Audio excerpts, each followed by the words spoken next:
Why did it get so quiet? Huh? I'm not the speaker.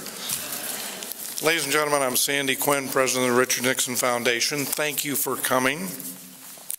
And please join me in welcoming our speaker, the distinguished Bruce Herschensohn.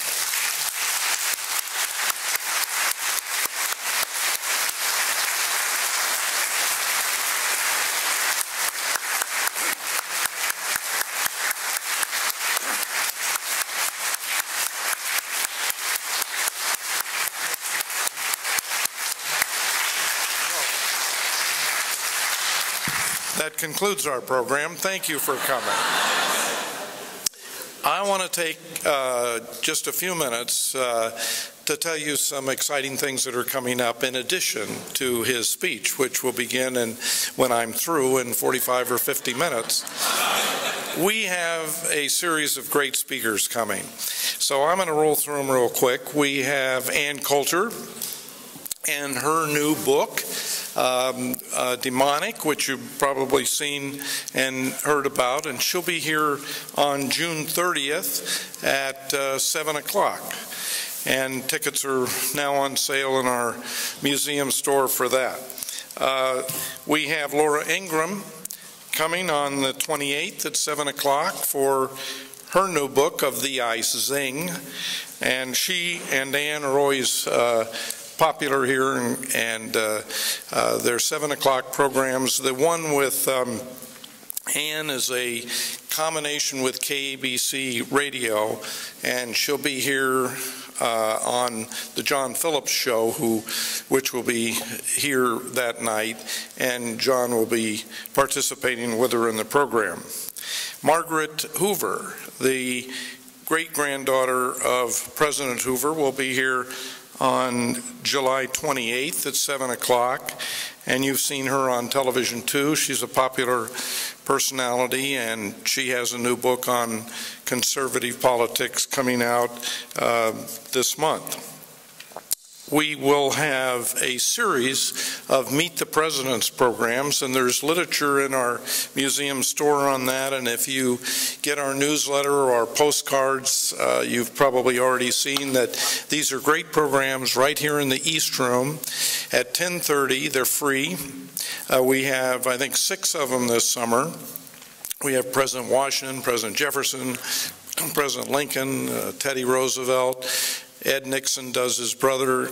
We have Mrs. Nixon. We're introducing a First Lady to be fair and balanced and everything this year. So what these are all about is bring your kids or your grandchildren or your next door neighbor kids that are irritating you, and you want to be nice to them and win them over and get them to keep their dogs quiet. And we do it right here with the kids all on the floor here, doing what they do at home, sleeping, fighting, making noise. No, they're very attentive, and the president comes in and talks to them about his or her respective life and legacy, and then there's a reception where they can come up and be photographed with the president in kind of a White House East Room setting, and then there's coloring time where they get Crayolas and sheets of coloring paper with the president's birthplace or pets or family or other things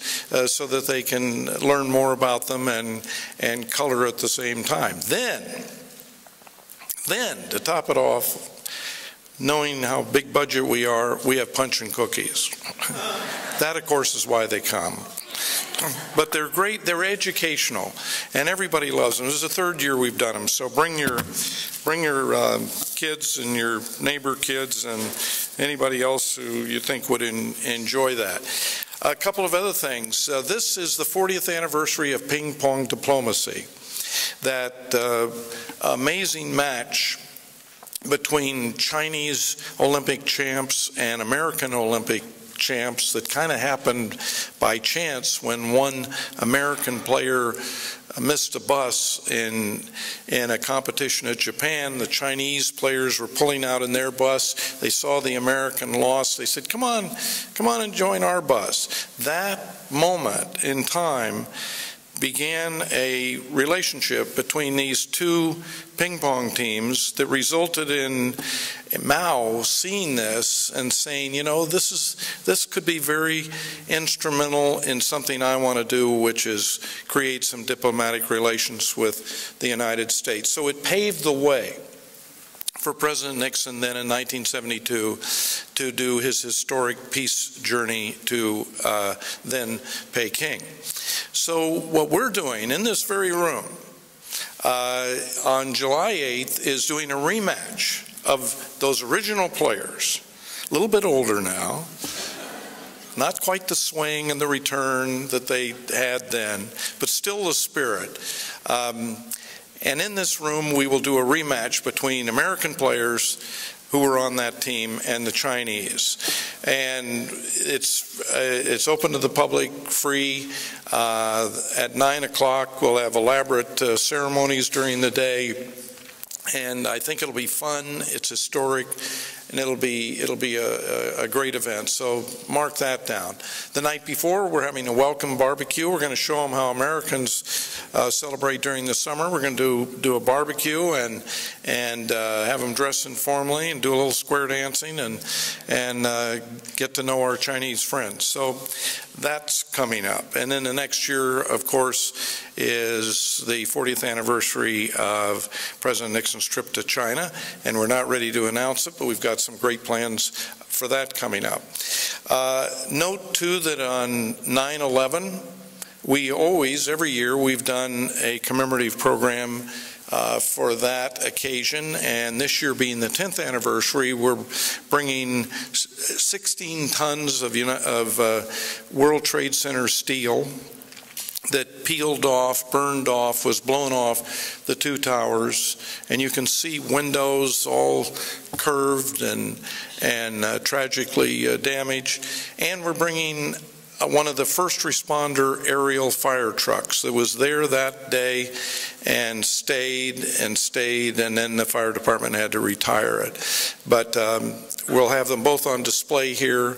We're doing educational programs from Labor Day, when all of this arrives, during the week to 9/11, which is a Sunday. So remember, 9/11, September 11th, this is a place to be to mark that 10th anniversary.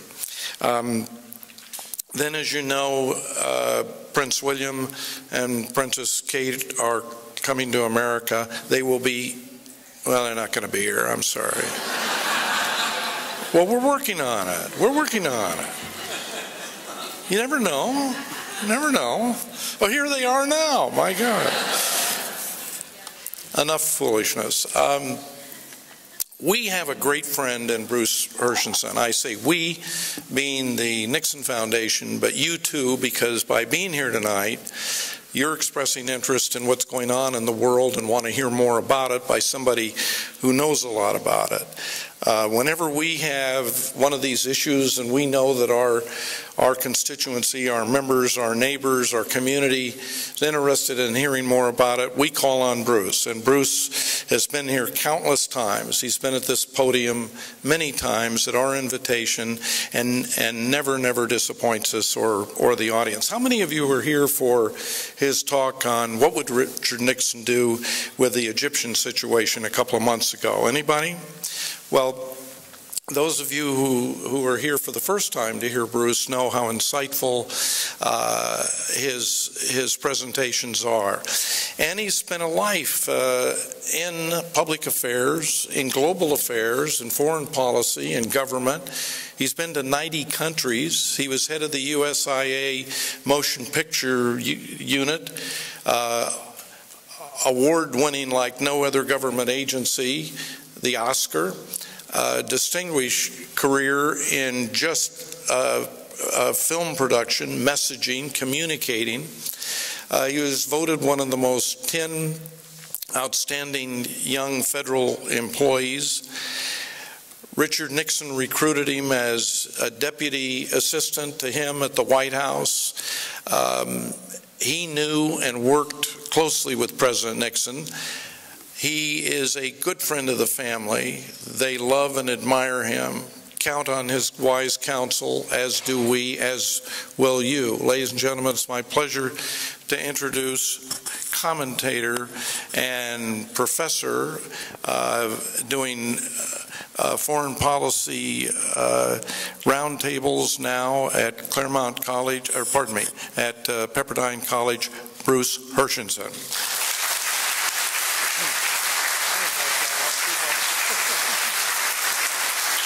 Thank you. Thanks. Thank you very much. As you know, the title is "What Would Nixon Do?" And whenever I'm asked, "What do you think Nixon would do?" I always say the same thing.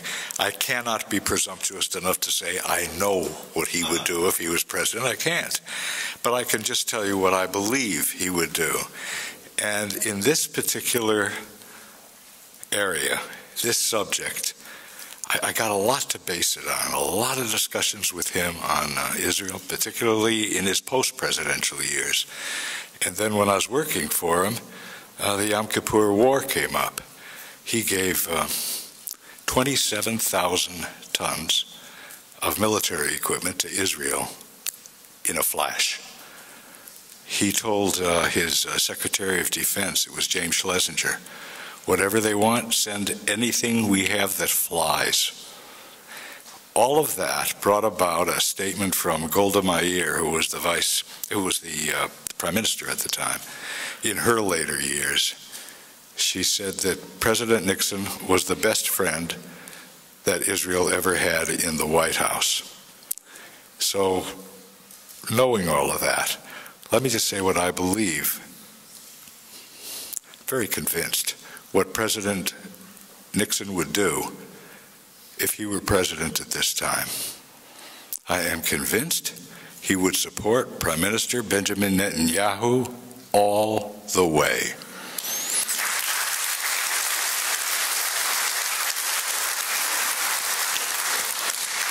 I tried to think of would he have said some of the things that President Obama said on May the 19th, just less than a month ago.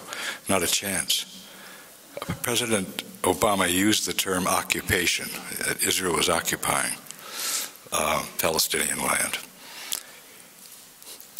You cannot occupy land that the people who claim you're occupying had never had the land. Ever. Ever. Before Israel, it was Jordan that had it. For 19 years, they wouldn't allow anyone to talk about an independent Palestinian state. They truly wouldn't allow that. 19 years, from 1948 to 67. Before Jordan, Great Britain had it. Before Great Britain, Turkey had it. Ottoman Empire. Before then, it was the Crusades. Before that, it was Rome. Now I'm back to biblical days, and there was no Islam at that time. So when did they have it? You cannot occupy land from people who claim it's their land when they never had it. And that's why I never use the term occupied. He also made a number of statements that would certainly make it appear to people who either didn't live through or didn't know enough about the 1967 war. It almost seems to most Americans, I am convinced, that they believe the war, the 1967 war, was over the West Bank and Gaza. Not a chance. It wasn't. What it was about were the public statements of President Nasser of Egypt and those public misdeeds of President Nasser of Egypt, and the certainty that war was to come because of an imminent invasion, at least from Egypt. At the time, I wrote down, and I've been recopying it since then, some of the statements that were made. Remember, this war started on June 5. On May the 18th, the Voice of the Arabs radio announced Nasser's statement. The sole method we shall apply against Israel is that a total war which will result in the extermination of Zionist existence. Then on May the 20th, That was the 18th. On the 20th, not a statement, but he blockaded the Gulf of Eilat so that nothing can get in through shipping on from the Red Sea. At the same time, tanks going across the Sinai towards Israel. He had one problem that turned out to be not a problem at all, but he thought it was. There were United Nations peacekeepers in the Sinai Desert to make sure that something like that didn't happen. President Nasser then asked the Secretary General of the UN, a guy by the name of U Thant, Burmese guy, to get the peacekeepers out of there. He was going to invade Israel. U Thant said yes, and he got them out of there. So there was no question. The tanks were coming. The Gulf of Eilat was blockaded, and there was going to be war. The only question was, well, let me go. I have some more statements, which I forgot to make. On May the 27th, Nasser said, our basic objective will be the destruction of Israel. The Arab people want to fight. On May the 29th, we have reached the stage of serious action and not declarations. On May the 30th, the armies of Egypt, Jordan, Syria, and Lebanon are poised on the borders of Israel.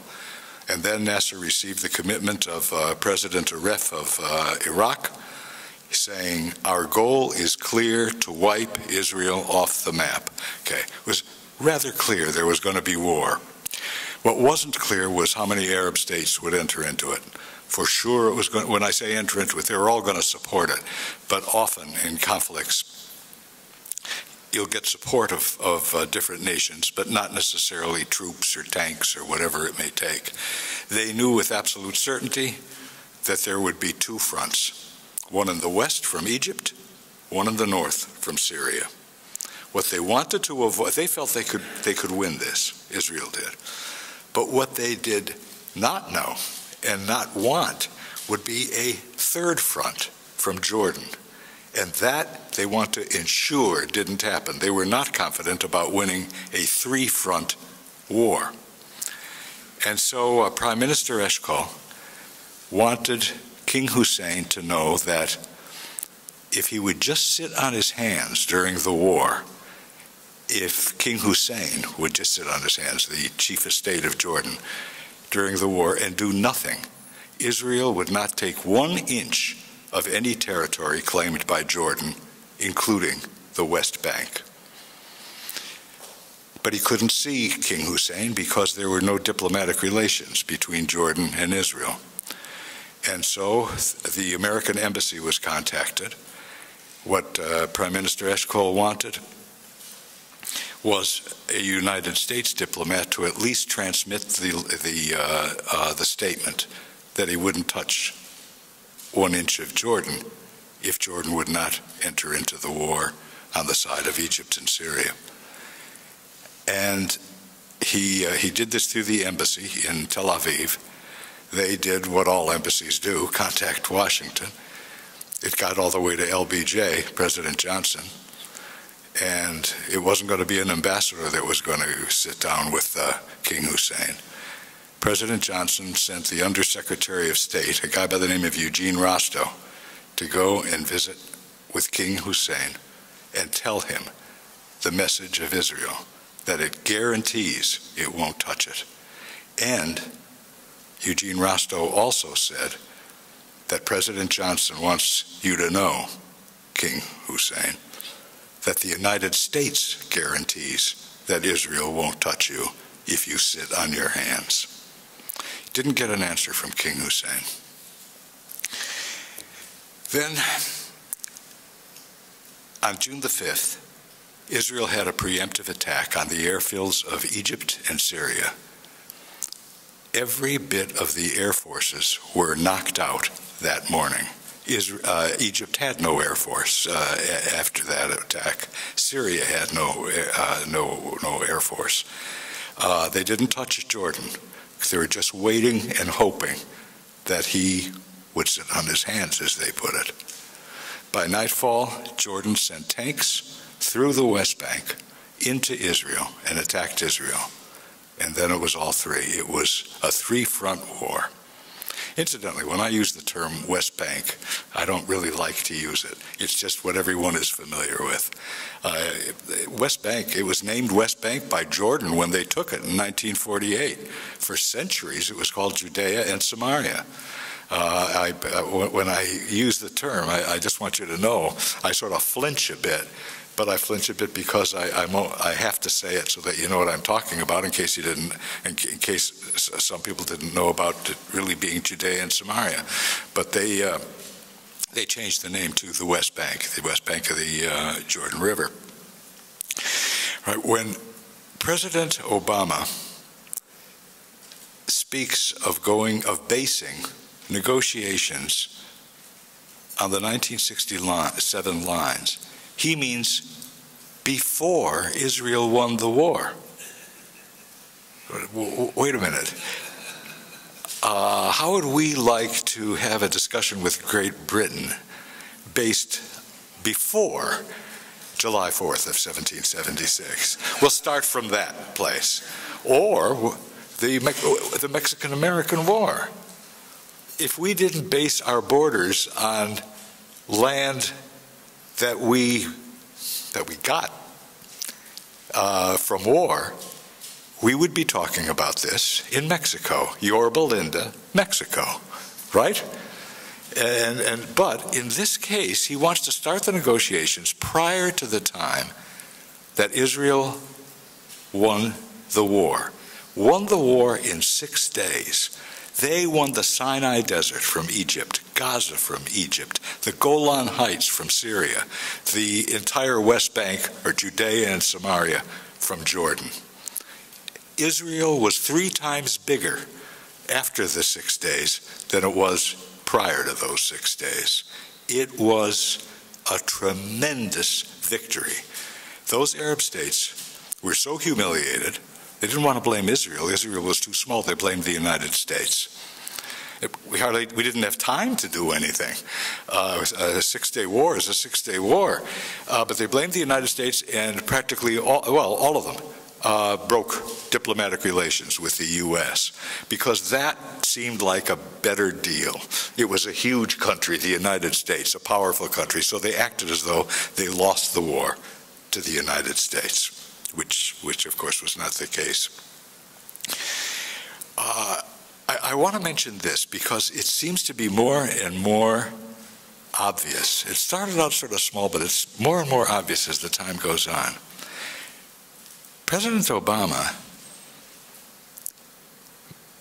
takes our friends and treats them far worse than he does our enemies. We have 2 countries. We have a number of countries in which we have what we call a special relationship, but 2 of them really sort of stand out: Israel and Great Britain, for good reason. They've both been for us, and not just in the UN, but in everything that counts. Even look at the prime ministers of Great Britain, even the Labour Party, Prime Minister Blair, a friend to Clinton, a friend to G.W. Bush. They are for us, and that's the Labour Party, to say nothing of the Conservative Party. But they've been our friend, and we have been their friend. During the Falklands War, and I'm saying all this for a reason, bear with me, Ronald Reagan gave absolute total support to Margaret Thatcher regarding the Falklands War against Argentina. Just absolute. And it was quite wonderful, and Margaret Thatcher was tremendously grateful. Now, and I'm talking about the latter part of May, less than a month ago, the administration, the current administration, has said that we are neutral regarding the Falklands between Great Britain and Argentina. Neutral. And the spokesman for the State Department called it the Malvinas Islands. That's the term that's used, the word that's used by Argentina, not by Great Britain. Why do we do this? Why do we do this to our friends? The countries with the special relationships are the ones that are really getting it. We're treating friends like foes and foes like friends. I also want to mention this, that when a friend wins a war, We say give it back, give back the territory. When a foe wins a war, we just accept it. North Vietnam won the war in 1975. 57,000 Americans had been killed in that war. They lost it, they violated the Paris Peace Accords, and our own Congress violated the Paris Peace Accords in favor of the North Vietnamese. But we never said, now that you have South Vietnam, give it back. We have diplomatic relations with the Socialist Republic of Vietnam, which includes what was called North Vietnam and South Vietnam. We not only have diplomatic relations, you can go to a store and buy material, buy something that's made in Vietnam. Look at the tag. We trade with them. We don't say give back South Vietnam, but we do say when a friend wins a war, give it back. We also say that we have a two-state solution, and this is the term that's used, a two-state solution. That's familiar to you, is it not? Two states living in, as the State Department line goes, two states living side by side in peace and security. How come we don't say that about China? How come it's a one-state solution? Taiwan, which is our friend, we put on the back bench. We say there's one state, one China, the People's Republic of China, and Taiwan is part of China. So we have a one-state solution for China and Taiwan, where China comes out the winner, and we have a two-state solution for Israel and the Palestinian Authority, where the Palestinian Authority is the loser. Also, in his speech, he said he wants a sovereign and contiguous Palestinian state. The word just sort of passed by. Contiguous means that there is no other territory blocking that territory. That if you have a state, a part of a state here and part of a state here, you got to get some territory carved out of what is between them and give it to that state. They want a contiguous state. The president said he's for a sovereign and contiguous state.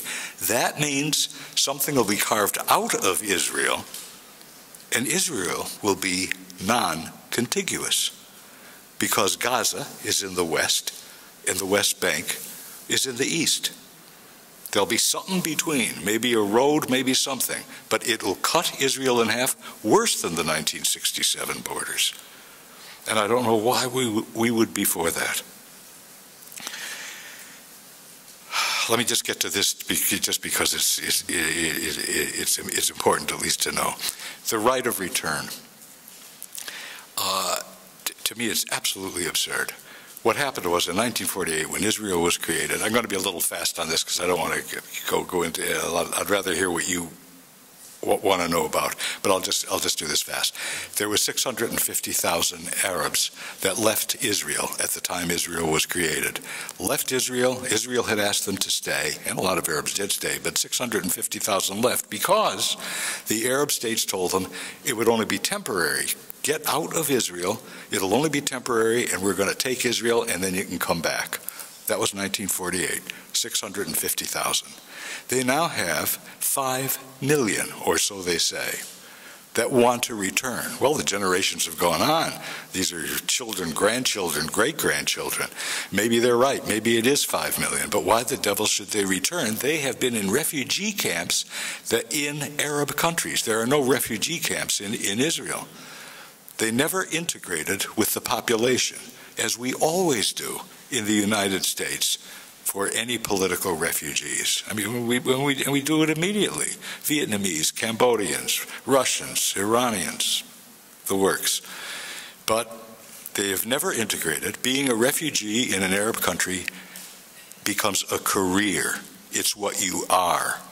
You're born into it and you die there. It's really an imprisonment. They do not believe, and they do not like Palestinians at all. That's why they don't integrate them. I think I can prove the point, and I want to prove the point. And it answers the question, should there even be an independent Palestinian state? First, every president of the United States, from Truman through Reagan, said publicly, no. Also, Arab leaders have quietly said no. This is what happened. On September the 9th of 1979, President Sadat was on Meet the Press. And the moderator of Meet the Press said to President Sadat, and again I wrote it down, he said, it was Bill Monroe, Mr. President, President Carter says that when he talks privately with Arab leaders, they tell him they do not want an independent Palestinian state. Do you agree with that? Is that your experience as well? President Sadat was very surprised by that question. A very honorable and honest man. He didn't want to lie, but he didn't want to come right out with it. His answer was this: that is a family business, and I choose better to abstain. Everyone in Washington knew what he meant by that. And then President Carter, who has been very anti-Israel after he left the White House, but at least while he was there, this is what he said, and everyone seems to forget it.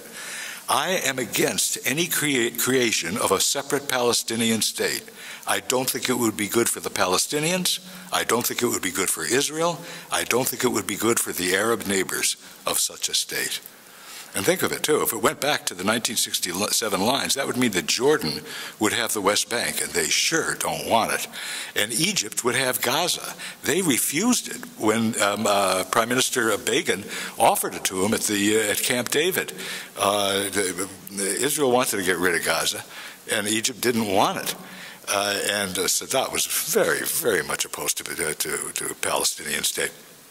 And so, as far as Jordan not wanting the West Bank, and they sure don't, but those would be the 1967 lines if you want to be strict on this thing. Boy, does he not want it. 3 years after 1967, it was the end of 1970, the beginning of 71, he fought a war for survival against, not against Israel, against the PLO, the Palestine Liberation Organization of Yasser Arafat. His troops killed 10,000 Palestinians. Yasser Arafat escaped to get to Lebanon so that he could live, and that's where he started a state within a state of Lebanon. But they despise that. They have no need. They have no love for the Arab Palestinians. Let me just get to today, if I may. What we call the Arab Spring. We have continued with not trying to be friendly to friends and opposed to enemies. Ben Ali in Tunisia was a friend in the war in which we're engaged, the war against Islamist terrorism. Didn't do a thing for him. He's out. We didn't do anything for Mubarak. We backed the protesters. Mubarak is now under arrest in a hospital in Sharm el-Sheikh in Egypt, awaiting trial for which the prognosis is probable execution. This guy helped the United States tremendously, tremendously, and yet we just let him go and went for the protesters. Do you really think there's going to be democracy there?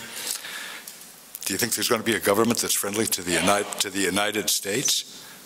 The Muslim Brotherhood, which said they wouldn't have a political entity, now has a political party, but they don't call it the Muslim Brotherhood. They call it the Peace and Justice Party. And there is no telling at all what will happen to Israel with an enemy of Israel having the leadership of Egypt. We're doing the same now with two other states, with Yemen and with Bahrain. In Bahrain is King Hamad, and we have our Fifth Fleet there. It's been there for many, many years. He has been a friend in the war in which we are engaged. In Yemen, President Saleh, there's a lot of things that I could say that would be negative about him, but one thing takes precedence, and it's positive. He is very much opposed to Al-Qaeda in the Arabian Peninsula. He has been terrific on that.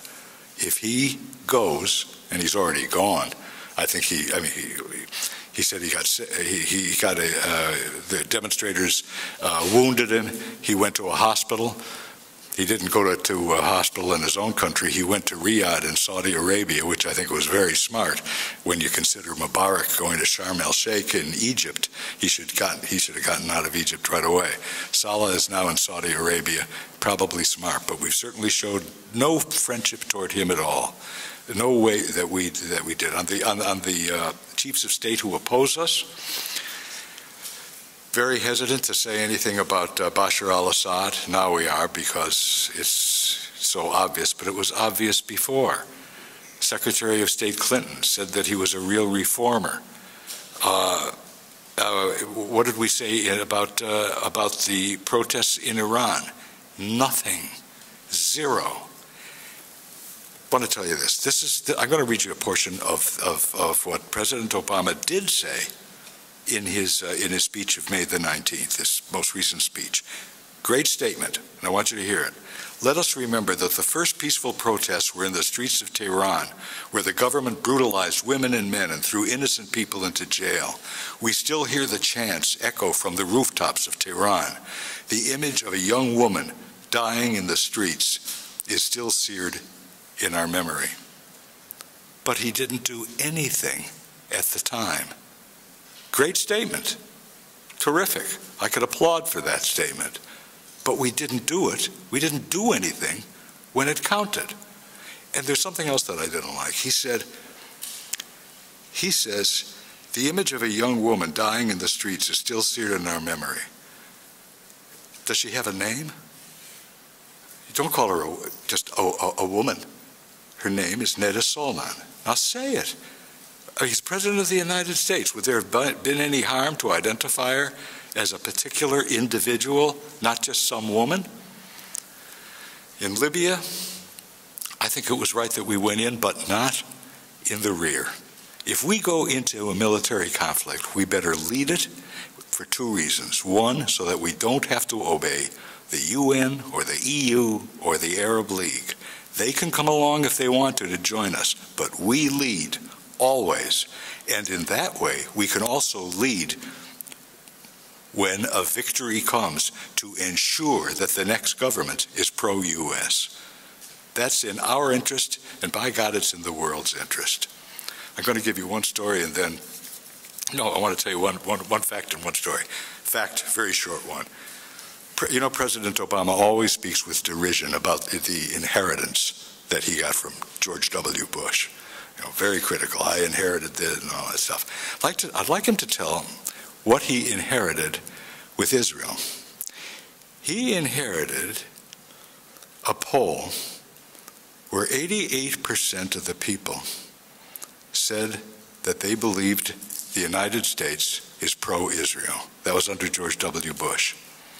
They just took a poll. With that inheritance, he's lowered it from 88% to 9%. Does he want to blame Bush for that? That's what he inherited, and that's what he did with that inheritance. Now let me just tell you this one story, and then it's up to you to say whatever you want to say. When President Sadat was assassinated, and Presidents Nixon, Ford, and Carter were the representatives at the entombment, President Reagan was told by Secret Service, don't go, and he didn't. And the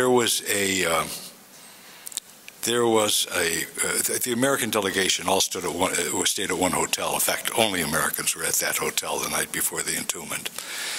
And in the large room, right opposite the reception room, a bunch of people who knew each other, a lot of diplomats, were all sitting around talking about stories, particularly if they knew Sadat. They would tell anecdotal stories about Sadat.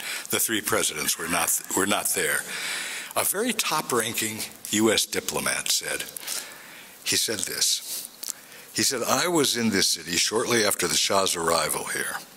And then he reminded the people about how many countries the Shah was kicked out of. And Arab states hated him, and even kicked out of Panama, kicked out of the U.S., kicked out of the Bahamas, and any Arab country went in. But Anwar Sadat took the Shah in, and he said this. He said, I said to President Sadat, tell me, Mr. President, it must have been a very difficult decision for you to invite the Shah, knowing that it might cause some real repercussions. President Sadat was indignant at my suggestion, and he answered me by saying, difficult? Why should it be difficult to decide how to treat a friend? For me, there was no difficulty. Sadat's very clear answer, I would like to see, be the platform of our foreign policy in the world, so that we would say, why should it be difficult to know how to treat a friend? For the United States of America, there is no difficulty. Thank you.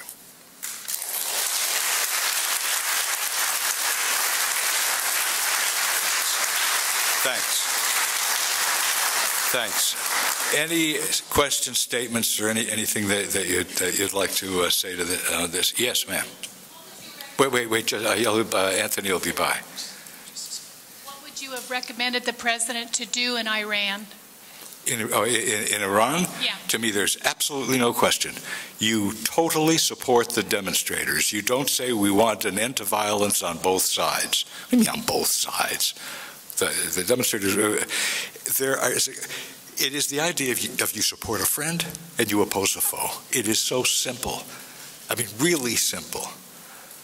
And I'll tell this statement right now that I often do, particularly at the Nixon Library, because Nixon loved it, and it was a statement of President Kennedy's in his inaugural address. Let every nation know whether we wish them well, or whether they wishes us well or ill, that we'll pay any price, bear any burden, meet any hardship, support any friend, oppose any foe for the success and for the achievement for the achievement and the something I forgot of liberty. I'm sorry, I forgot the last words. We're in Iraq and Iran. Not a touchy subject. And Afghanistan. Nope, not a touchy subject at all. You do what's right, and you support a friend. I'm sorry to give a long answer to this. I just want to add this. Today there was a terrible incident that we heard about. Maybe you heard about it, maybe you didn't. 5 people in Pakistan, 5 men, helped the CIA to find the safe house that Osama bin Laden was in. They have been arrested for doing that in Pakistan. What are we going to do about it? Keep on saying that Pakistan's a great friend? I would hope, and I would hope that we would do this, that we would tell the president that we, through an ambassador, tell him that President Obama is going to make a trip to India. And there'll be some small agreements, cultural trade, things like that. But if he doesn't release those 4 people and their families and have them sent to the United States because we do not trust what's going to happen to them in Pakistan, if he doesn't do that, we're going to sign a mutual defense agreement with India. That's what a president should do. One thing I just want to say very quickly, nothing is complicated in political life or foreign policy, nothing. Very often I hear politicians say, well, that's very complicated. You know what the guy's really saying? He's saying, you'll never understand. I do. Somehow I do, but it's very complicated, so we can't really go into that. Nothing is complicated. It's all very simple. And in foreign policy, you defend a friend, you oppose a foe. Yeah. Okay, I'm not so familiar what it was like in Palestine before Israel was created. And you said there was no area where the Palestinians lived? I'm so sorry. I don't hear you. Go real close to it. Sorry. I'm not very familiar with what Palestine was like before Israel was created. But you're not familiar with Anthony? Would you tell me what it is? I just couldn't. She's not familiar with how Palestine was before Israel was created. Before, okay. I just don't, somehow I don't understand the question. What, Palestinians what before Israel was created? What was Palestine? I don't understand what it was like. I'm not so familiar with my history. No. And I don't know what Palestine... I don't know if I'm answering your question directly, but Palestine is not it's not a state. It never was. No, not a state, but an area. You know, it must have been an area. The area, there right. was It's a like Palestine. Scandinavia. There is no country that's Scandinavia. Yes. And there was a Palestinian mandate that was given by the UN. The UN wanted this in 1948. It was going to give, and it did, 78% of what was called Palestine to Jordan. It was called Transjordan at that time, 78%. They were going to give 17.5% to Israel. They were going to give the remaining 4.5% to an independent Palestinian state. Get it? The day came, May 14, 1948, if they ever had an independent Palestinian state, they had it for a few minutes. Because as soon as that became the dividing line, Jordan invaded, seized the West Bank. Not only for the purpose of taking the West Bank, the purpose was to seize and take Israel. On its way, it took the West Bank. Well, Israel stopped it from taking the rest of Israel, but it certainly took. They did take the West Bank, and the first time I went to Israel was in 1964, prior to the 1967 war. Boy, what a comparison to go there afterwards, having been there prior to the 67 war. It was pretty tough. If you wanted to see Bethlehem, if you wanted to see all of Jerusalem, if you wanted to see King David's tomb, I mean, all of this stuff, the Western Wall, you couldn't do it. You couldn't do it. Not when Jordan held it. But as soon as 67 war was done, any religion could come in to those things. Did that answer your question? I don't know if it did. Okay. Yeah. If I might, I'd like to expand just for 3 sentences on your question.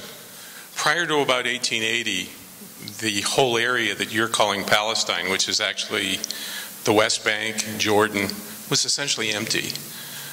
There was a very, very small city. It was called Jerusalem. Tel Aviv was a beach.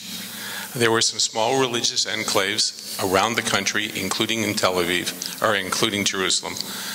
They represented all the major religions because everybody had small churches, small monasteries, small religious communities that were scholars. They studied.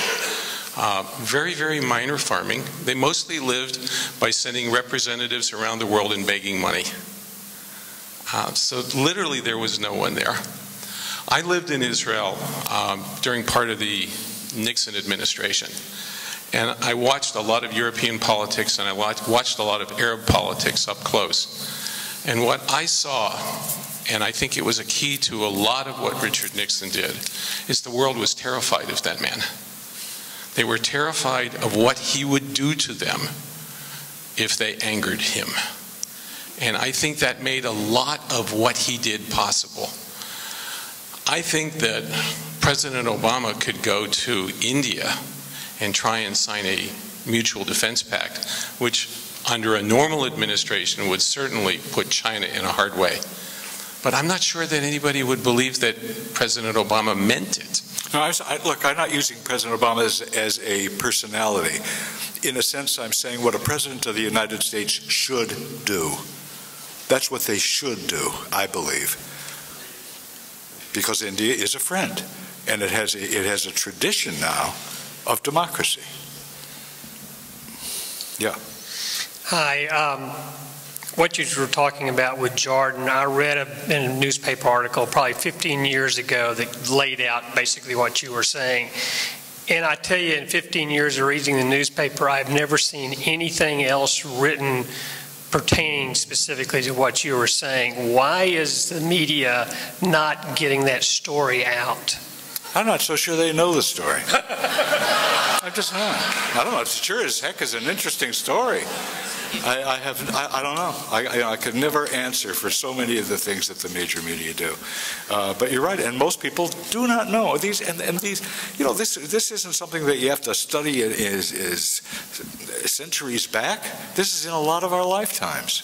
Well, I've been questioning myself since I've never seen anything written about it since then. But Gotcha. reinforce what I've read 15 years. Good to hear. Good to hear. Yeah. What would you recommend for the president to do with the Hamas threat to Israel today? With what? With the Hamas threat. Hamas. The mosque? Hamas. The mosque threat. The Hamas threat to Israel. What would you suggest the president would do regarding the Hamas threat to Israel? Oh, Hamas. Hamas. I thought you said mosque. M-O-S-Q-U-E. I thought, geez, I just can't hear something. Hamas. Well, there's no question. You can't negotiate with a terrorist. And as Benjamin Netanyahu said, very pointedly to the president, it would be like asking the U.S. to negotiate with Al-Qaeda. Of course not. And to find that it's now in a unity government with the Palestinian Authority, which wasn't so great to begin with, but now they have a terrorist organization in the Palestinian. Of course not. Frankly, I do not believe in negotiating with tyrannies ever. Ever. Negotiate with friends, and remember, tyrannies are terrible to their own people, and they're going to be certainly have no hesitancy to be terrible to people in countries they don't like. They are not going to obey their own signatures. They have no interest in whether or not they violate or don't violate. This is something that I came to believe really after the Paris Peace Accords, because I was very much for them. But then I saw what happened. They violate them. Or you could go back further. You can go back to Chamberlain in '38. You can go to Yalta in '41. The Soviet Union was going to have free elections. In '53, negotiations with North Korea. Well, at that time, they were a threat to South Korea. Now they are a threat to the world, including the United States. They have nuclear bombs. They have missiles. They're short range and medium range, no intercontinental, but they've been testing them. And that's after our negotiations since 1953 forward. And you can just go, then again, 73 with Vietnam. If they didn't violate their word and our Congress didn't violate its word, we would have won. Because we won in 73 and lost in 75. And on and on. Negotiations with Milosevic. Negotiations with Saddam Hussein about the no-fly areas. Nothing has worked. You don't negotiate with a terrorist. You don't negotiate with any tyranny. They're not going to care about the worth or the lack of worth of their signatures.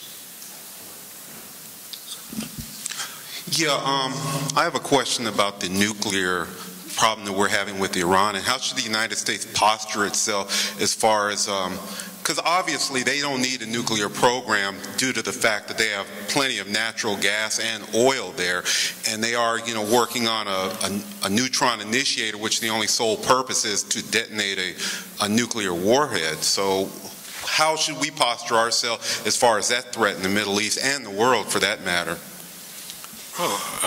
Get rid of it. Yeah, obviously. I remember when Israel went into Syria and got rid of their nuclear plant. That was it. Preemptive strike on them? Of course. Of course. Good. Good. Yeah, of course. We are in an age where we have to use preemptive. By God, I wish we knew enough about what might happen on 9/11 to have a preemptive strike. But we didn't. We're in an age, I'm sorry to say, preemptive strikes are about the only thing that we have before defeat. You don't let them get these things. And one thing that I think is forgotten by this administration and by a lot of people, we are in a war. We are in a war that we are either going to win or we're going to lose. Wars don't just end. They always have a winner and a loser. It may take a while. They may have to postpone it, but it'll always be a victory or a defeat. And in this case, if we lose this war, it's the end of the United States. It's the end of civilization as we know it. We cannot afford to lose. So on preemptive strikes, of course. One thing that bothers me a lot are these people who say, let's end the war. Heard them a lot in 1972. When I'm talking about the President Nixon days. End the war. Make love, not peace. Not war. That was my that was mine. No, the kinds of things that we hear right now, one of them scares me more than any other. And let me just tell you what it is. First, I am in love with the Tea Party. I think I am. But one thing scares me. They all have talked about economics. Nothing about foreign policy unless they're asked, and they rarely seem to speak with much knowledge. Good people, and it's correct that they associate with themselves with the right economic policies, particularly for a congressional election, because that's the stuff of the Congress. A president has to get the Congress before he can get anything that he wants. Has to. But with foreign policy, it's a president who has the authority. And so when you're talking about a president, foreign policy has the top drawer. The president better know a lot about foreign policy. And foreign policy overtakes every administration. When I hear people say, well, look, the 2012 election is all going to be on jobs, and how do they know? Did anyone think that the 1962 election was going to be based on the Cuban Missile Crisis? Of course not. Did anyone think that in 2001 George Bush came in with a lot of great ideas on domestic policy, wanted to do something about Social Security, had Social Security reform? Congress didn't give it to him, but when 2001, when 9/11 came, he just went into Afghanistan. We are making a terrible mistake right now, I think, by trying to impose the War Powers Act on President Obama. He is doing what, thank God, doing what every other president has done since 1973 when the War Powers Act came into being. He is saying, really, that it's unconstitutional. And of course it is. It gives a legislative veto that a president can't override. You get 535 commanders-in-chief. Of course it's unconstitutional. The only reason the Supreme Court hasn't taken it is because they despise taking any cases that are a rift between the other two branches of government, executive and legislative, so they don't want to take it. But of course it's unconstitutional. And we're making a very big mistake by doing that. The second, when I talked about the Tea Party, I almost interrupted myself. I am concerned very much about the effect of Rand Paul and his dad, Ron Paul. Because the Tea Party has come in to the Congress and the House of Representatives knowing a lot about how the economy works, about private enterprise, about the horrors of the debt, a lot. They may look at the one guy who talks about foreign policy and say, well, look, he's one of us. I guess he's right. We better get out of Afghanistan. We better get out of Iraq. And I don't want that to be.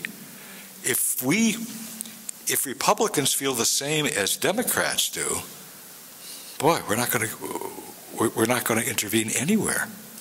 We're going to come home from Afghanistan and lose. The Taliban will be back. Al-Qaeda will again have a lodging in Afghanistan. If we go away from Iraq too soon, and I believe we are, we're not going to have the kind of victory that President Bush wanted to have. You can't do that. I mean, you can, but then you eventually lose. And I am when I hear Ron Paul, who's running for president, give the kinds of statements that he does, wants to get out of Afghanistan now, wants to get out of Iraq now, never should have ever been in Libya. Anything that's a foreign intervention he doesn't want. I agree with practically everything he says when he talks about the economy.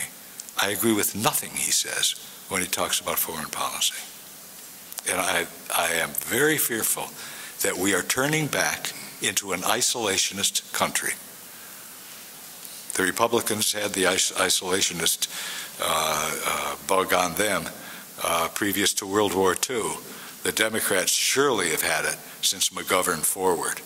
He said, his campaign slogan was, "Come home, America." Well, that's exactly what the Ron and Rand Pauls are saying. Come home, America. We've got another question in the back here, Bruce. Okay. My question is that the Arab world seems to be united in the elimination of Israel. However, within the Arab world, if they were successful, within the Arab world there's a lot of conflict between the Sunnis and the Shia. Now, how do you see that will play out if they should be successful? They should be successful. You were saying about the Shias and the Sunnis. How are they going to compete? Yes. They'll be just fine until Israel's gone, and then they'll be at war with each other. Look, I mean, you have right now you have Iran and Syria all together. These are marriages of convenience, and they know they'll never last. The idea is this, and one of the greatest things that you could do in terms of knowing a good deal about the Arab world is read 7 Pillars of Wisdom by T.E. Lawrence, or see the movie, Lawrence of Arabia, a guy who loved the Arabs, loved the desert, loved it, but they could never get along with each other on anything. And that probably is why his life ended, on a motorcycle, possibly committing suicide, probably. But he loved the Arabs, and he loved the desert, and you could understand how he did. And it was it's a marvelous thing to either see the film or read the book or both, because it tells you so much about the Arabs. The Sunnis, and I agree with you, the Sunnis, the great majority of Arabs, don't like the Shias at all, and the Shias don't like the Sunnis. And on top of that, Arabs despise Persians, Iranians, and Iranians really despise Arabs. And there are so many rifts, but when our State Department says, and has said for a long time, the root of it all is the Palestinian conflict. If we could decide that, then they don't really say it in these words, but everything would be okay. Nothing would be okay. And it isn't the Palestinian question, it's the Palestinian answer. It gives Arabs, it gives them something on which to be united. They all hate Israel, but once they got what they wanted, look, if Israel fell into the Mediterranean Sea right now, do you think the conflicts between the Arabs would be over? Do you think that that there'd be no Al Qaeda anymore? My God, what would they want with the United States? Nothing. It wouldn't change one iota of their presence. It isn't, as I say, Israel has been a savior to them, because they can portray themselves as being united on something. And our last question, Bruce. With all that you just said, with all the polarizing rhetoric going on, what do you think are the prospects of avoiding a war between Israel and Hamas and Syria and whoever else would join in? I think that, I just hate to say this, but I think the chances are very slight. I think that after there's an election in Egypt, I just can't see much possibility of a government coming in that is pro-Israel or pro-United States. I think they might do away with the diplomatic relations with Israel. I think that Israel is going to be back whether or not they go to the 67, I mean, even if they don't go to the 67 lines, they're just going to have enemies all around them again. And we have to have a president like LBJ in the 67 war or President Nixon in the 1973 war. And if we don't, it could be god-awful. I don't think the chances are very good. I am hoping that Prime Minister Netanyahu takes a preemptive stance if he has the power to do it. And I don't know if he does. If I can follow up on that, do you think that Egypt then is the linchpin on whether a national war breaks out? Do I think Benjamin Netanyahu is the linchpin? No, Egypt. Oh, Egypt? Yeah. Yeah, I do. I do, and I think they're going to wait to see how it turns out. And then in the meantime, if they can get rid of President Saleh, which they apparently already have in Yemen, get rid of King Hamad in Bahrain, get the Fifth Fleet out of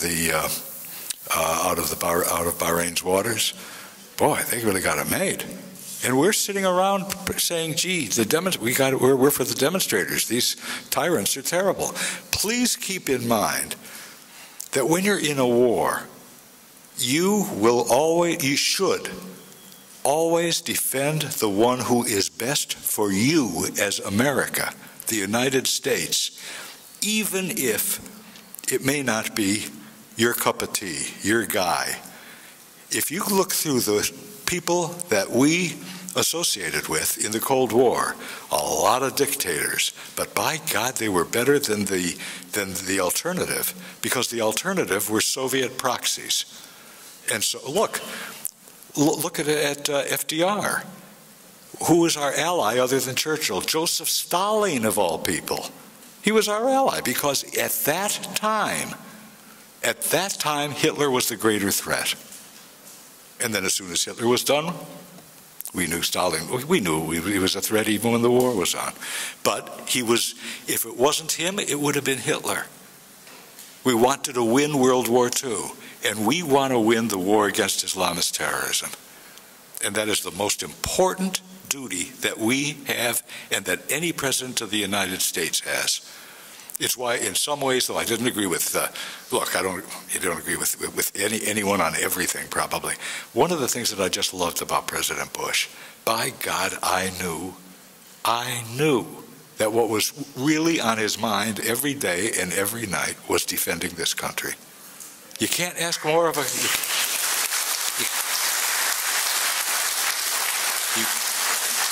You cannot ask more of a president than that. And he did it, and he did it well. To be very honest with you, I'm very fearful. I'm fearful because of our administration. It isn't a partisan matter. There are a lot of Democrat presidents who I think were terrific. I think President Kennedy was terrific. I think, and I know some may disagree. I like President Johnson. I don't like Carter, and I don't like Obama. Because they abandon people. They abandon nations. They abandon friends. Okay, thank you.